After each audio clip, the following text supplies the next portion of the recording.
نحيي الموتى ونكتب ما قدموا وآثارهم وكل شيء أحصيناه في إمام مبين تكبير تكبيর تكبيর। আমরা উগান্ডাকে নিয়ে টল করতে পছন্দ করি, অনেক তরুণরা বিশেষ করে, কিন্তু উগান্ডায় আসলে অনেক কিছুই আছে যেটা আমাদের জ্ঞানের খোরাক যোগায়, যেটা আমাদের ভাবনার খোরাক যোগায়। ইখওয়াতি ফিল্লাহ, নাহনু ইখওয়াতুকুম মিন বাংলাদেশ, জিনাকুম লিনাজুরাকুম ওয়া নাশুফাকুম। আলহামদুলিল্লাহ, আল্লাহ তাআলার অশেষ মেহেরবানি, আমাদের সুদূর বাংলাদেশ থেকে হাজার হাজার কিলোমিটার দূরে বাংলাদেশি কমিউনিটি একটি ইসলামিক প্রোগ্রামের আয়োজন করেছেন। সেই প্রোগ্রামে সামিল হওয়ার জন্য আমি, আমাদের শেখ আব্দুল্লাহ সাইফুল্লাহ ভাই সহ আফ্রিকার উগান্ডায় আমরা এসেছি। উগান্ডার রাজধানী কাম্পালার খুব কাছাকাছি একটি মাদ্রাসা আমরা এসেছি। যে মাদ্রাসায় এসেছি সেই মাদ্রাসার নাম হলো দারুল ইসলামিয়া মাদ্রাসা এবং হেফজখানা। কয়েকটি বাচ্চার তেলাওয়াত শুনে মুগ্ধ হয়েছে আলহামদুলিল্লাহ। আব্দুল বাসেত, মাশাআল্লাহ।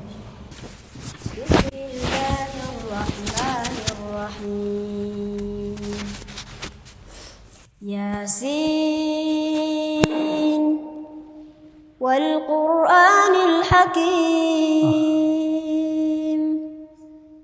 إنك لمن المرسلين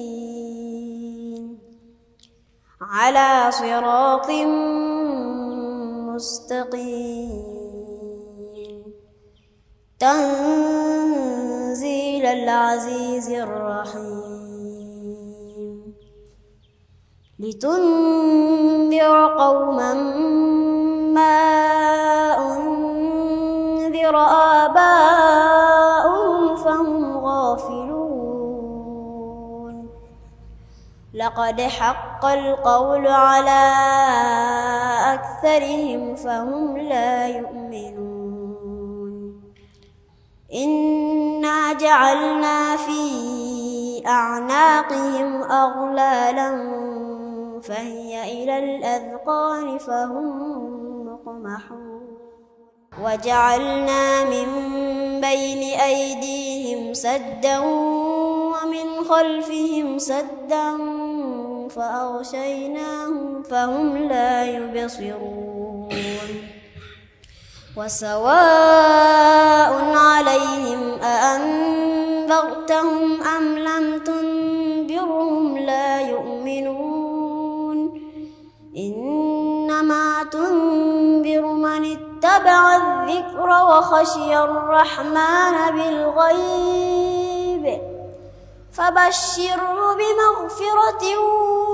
وأجر كريم إنا نحن نحيي الموتى ونكتب ما قدموا وآثارهم وكل شيء أحصيناه في إمام مبين ما شاء الله تكبير تكبير تكبير ما شاء الله يزيدك. نحمد الله سبحانه وتعالى الذي أنعم علينا نعمة الضيوف فنرحب بهم جميعا ألا مرحبا أهلا وقد كنتم أهلا لآلف ألف من أنا مرحبا أهلا. جزاكم الله خير، جزاكم الله خير. لما دخلنا في أفريقيا وفي أوغندا وفي كينيا كنا نشعر بأننا دخلنا في دولة ليست دولتنا، لكن لما دخلنا هناك شعرنا كأننا دخلنا في بلادنا في إخوتنا في أهلنا. এই মাদ্রাসা প্রতিষ্ঠিত হয়েছে 2014-তে এবং 11 বছরে এই মাদ্রাসা থেকে শতাধিক হাফেজ হিফজ সম্পন্ন করেছে। 11 বছরের মধ্যে শতাধিক হাফেজ হিফজ সম্পন্ন করাটা খুব চমৎকৃত হওয়ার মতো বিষয়, সাধারণ কোনো বিষয় না। আমাদের দেশে এত বেশি গ্রোথ আসলে মাদ্রাসাগুলোতে আমাদের দেশে পাওয়া যায় না সচরাচর। এবং এখানে 250 স্টুডেন্ট মাদ্রাসার। এখন মাদ্রাসা বন্ধ, সেজন্য এখানে 60-70 জন ছাত্র মাদ্রাসা উপস্থিত আছেন। ওলামা ইকরাম যারা আছেন, পরিচালনা করছেন, তাদের কেউ কেউ মদিনা ইউনিভার্সিটি থেকে পড়াশোনা করেছেন, কেউ কেউ আরও বিভিন্ন দেশ থেকে পড়াশোনা করে এসেছেন। আমাদের যে ভাই আমাদের সাথে কথা বলছেন, তিনি এখানে জন্মগ্রহণ করেছেন, এটাই তার গ্রাম, এটাই তার জন্মস্থান, এখানে এই দিনী প্রতিষ্ঠান তিনি গড়ে তুলেছেন। এরকম আরও বহু দিনী প্রতিষ্ঠান এখানে আছে আলহামদুলিল্লাহ, যেটা হয়তো আমরা অনেকে জানি না। এখানে দাওয়াতি কাজের অবারিত সম্ভাবনা আছে। এখানে বিভিন্নভাবে আমরা সেবামূলক দাওয়াতি কাজ যার যার জায়গায় সাধ্য মোতাবেক আমরা করতে পারি সেই সুযোগটা এখানে আছে আলহামদুলিল্লাহ। أعوذ بالله من الشيطان الرجيم. بسم الله الرحمن الرحيم.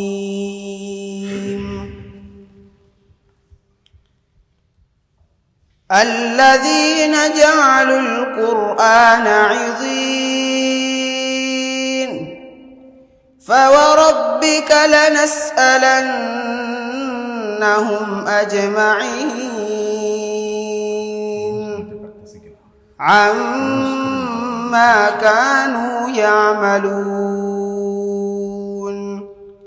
فاصدع بما تؤمر وأعرض عن المشركين إنا كفيناك المستهزئين الذين يجعلون مع الله إلها آخر فسوف يعلمون ولقد نعلم أنك يضيق صدرك بما يقولون فسبح بحمد ربك وكن من الساجدين واعبد ربك حتى يأتيك اليقين. إخواتي في الله، نحن إخوتكم من بنغلاديش، جئناكم لنزوركم ونشوفكم. لا بد عليكم أن تكونوا علماء متميزين ودعاة بارزين. على رأسكم هم عظيم ألا وهو الدعوة إلى الله سبحانه وتعالى، الدعوة إلى التوحيد والسنة في أنحاء أفريقيا بل في أنحاء العالم كلها إن شاء الله. naga musanyufu nnyo era basanyufu okubeera nga babadde bawulira Uganda, bawulira bulungi abantu abasoma ekitabo kya Allah, basoma eddiini, abasoma ilmu, naye nga tebafunanga chance basinkanako nakubalaba, naye ne bagamba nti lwaliro Allah basobozesezza babeera nga babalabyeko. Qulu alhamdulillah, মাশাআল্লাহ। আল্লাহর মেহেরবানিতে আমরা এখানে এসে যেটা দেখেছি, এখানে মানুষের মধ্যে ডিসিপ্লিন কোনো ক্ষেত্রে কোনো সেক্টরে আমাদের দেশের চাইতে অনেক সুন্দর চোখে পড়ার মতো। যেমন দীর্ঘ জ্যামের মধ্যে বসে থাকলেও সবাই চুপচাপ বসে থাকছে, হর্ন বাজাবাজি করছে না, ডিসিপ্লিন খুব মেনটেন করে রাস্তাঘাটে চলছে, সব জায়গায় চলছে, এয়ারপোর্ট থেকে নিয়ে প্রত্যেকটা জায়গায় আমরা দেখেছি যে তুলনামূলক পাবলিক প্লেসগুলোতে মানুষ অনেক বেশি ডিসিপ্লিন মেনটেন করে চলছে। নেগেটিভ অনেক দিক থাকতে পারে, কিন্তু পজিটিভ এই জিনিসগুলো আমাদের চোখে পড়েছে।